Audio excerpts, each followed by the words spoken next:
শুভ সকাল বন্ধুরা। এই দেখো আমি মাছ নিয়েছি আজকে, পার্শে মাছ, টাটকা টাটকা দেখলাম পার্শে মাছ আমার রান্না হয়ে গেছে। তাও মাছ দেখে লোভ সামলাতে পারলাম না বন্ধুরা। এইগুলো বলে পার্শে মাছ, বেশ সুন্দর লাগছে।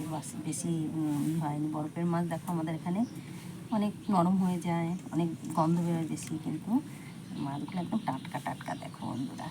মাছগুলো আমার বাবু খুব ভালো খায়, জন্য এই মাছটা নিয়েছি, পার্শে মাছ। এটা সর্ষে পোস্ত করবো বন্ধুরা। দেখবে কত সুন্দর লাগে এই মাছগুলো। তোমরা অবশ্যই ইয়ে করে খেও, ঠিক আছে? শস্য পোস্ত তোমাদের দেখিয়ে দেবো রান্নাটা, আর কত সুন্দর হয়েছে। এবার আমি মাছগুলো কেটে নিই বন্ধুরা।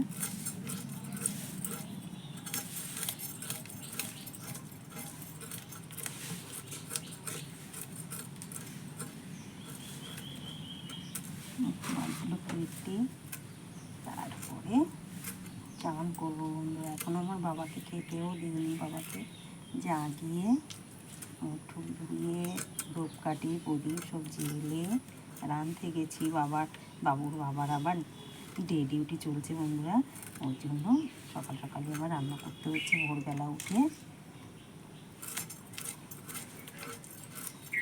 মাছগুলো কেটে নিচ্ছি।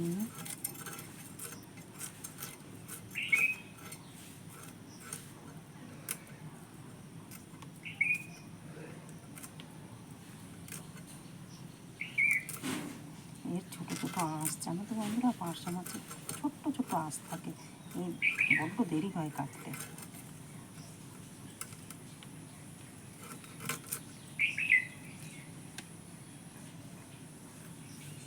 এইভাবে মাছগুলো ফ্রি করলে এর মধ্যে চিড়ে দিলে এর মধ্যে পোস্ত আর সর্ষে ঢুকে গেলে কত সুন্দর লাগবে। দেখো মাঝখানটার জন্য কেটে কেটে দিয়েছি, এই দেখো, ঠিক আছে? এর মধ্যে শস্য আর পোস্ত ঢুকে যাবে। এই দেখো আমার মাছ কাটা বন্ধুরা এরকমভাবে। ও পার্শে মাছ এই যে কাটা হয়ে গেছে, দেখো। এবার ভালো করে একটু ধুয়ে নিয়ে পেটেতে করে না মাছ ধুলে বন্ধুরা আমার কোথায় না, একদম পেটেতে করে মাছগুলো ভালো করে ধুয়ে নিই।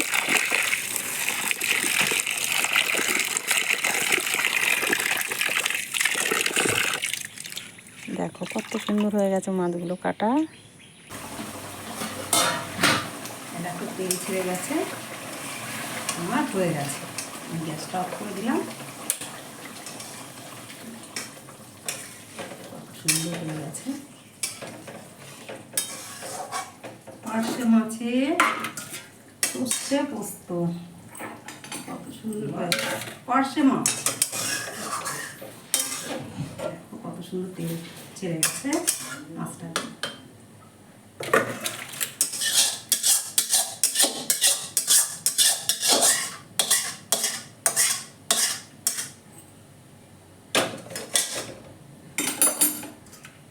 এই দেখো বন্ধুরা, দেখো কত সুন্দর হয়েছে।